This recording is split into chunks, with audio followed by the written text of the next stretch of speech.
पाचोरातील बँकेत पैसे भरण्यासाठी आलेल्या सलून व्यावसायिकाची 77,500 रुपयांची रोकड चोरीला गेल्याने पाचोरा शहरात खळबळ उडाली आहे। बनोटी येथील दिनेश सोनवणे वय 30 हे दिनांक 19 ऑगस्ट रोजी मित्र योगेश सूर्यवंशी यांच्यासोबत मोटारसायकलने पाचोरा येथे आले होते। सोनवणे यांच्याकडे कापडी पिशवीत 77,500 रुपये रोकड होती। ही रक्कम state bank of India Pachora शाखेत जमा करण्यासाठी ते गेले। मात्र बँकेत मोठी गर्दी असल्याने वेळ लागणार असल्याचे लक्षात आल्यानंतर ते मोटारसायकलची बॅटरी तपासण्यासाठी गिरड रोडवरील दुकानात गेले। त्यानंतर मोटारसायकल सर्व्हिसिंगसाठी कृषी उत्पन्न बाजार समिती परिसरातील स्वराज ऑटो गॅरेज येथे पोहोचले। दुपारी 12:30 ते 1 च्या सुमारास त्यांनी पैशांची कापडी पिशवी गॅरेजमध्ये ठेवली। त्यानंतर मित्रासोबत काही वेळासाठी बाहेर गेले।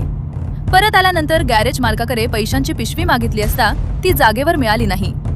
गॅरेज परिसरासह आजूबाजूला शोध घेतला, मात्र रोकड सापडली नाही। त्यानंतर पोलिसांच्या मदतीने परिसरातील सीसीटीव्ही फुटेज तपासण्यात आले। बँकेत गेल्यापासूनच कोणीतरी अज्ञात व्यक्ती त्यांच्यावर नजर ठेवून असल्याचा संशय तक्रारदाराने व्यक्त केला आहे। संधी साधून गॅरेजमधून रोकड असलेली पिशवी चोरून नेल्याचा संशय असून अज्ञात चोरट्याविरुद्ध तक्रार दाखल करण्यात आली आहे। या घटनेचा पुढील तपास पोलीस निरीक्षक राहुल कुमार पवार यांच्या मार्गदर्शनाखाली पोलीस हवालदार राहुल शिंपी करीत आहेत। आमच्या चॅनलला लाईक करा, सबस्क्राइब करा, बेल आयकॉनवर क्लिक करा आणि शेअर करायला विसरू नका।